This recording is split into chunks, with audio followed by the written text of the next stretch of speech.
হাসরের ময়দানে ফেরেশতারা দেখবে দুইটি সিংহাসন। তখন আল্লাহকে বলবে, আল্লাহ এই সিংহাসনেতে একটাতে আপনি বসবেন আর একটাতে কে বসবে?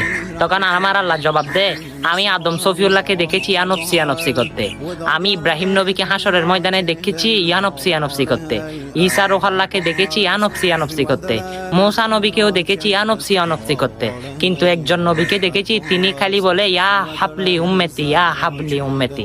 হ্যাঁ, তিনি আপনার নবী। হ্যাঁ, আমার নবীর এত মর্যাদা এত গুণগুলো আপনারা কি সে নবীর উম্মত হয়ে মানুষের কাছে পাঠাই দিতে পারেন না?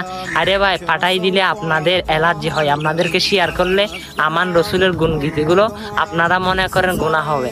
আরে ভাই, আমার নবী আপনাকে সাফায়াত করে জান্নাতের মধ্যে ঢুকিয়ে দিবে। আমার নবীর এই সম্মানটা সকল মুসলমানের কাছে জড়ের গতিতে শেয়ার করে দেন, তারা যেন আমার রসুলের সম্মান কত উঠবে সেটা জানতে পারে।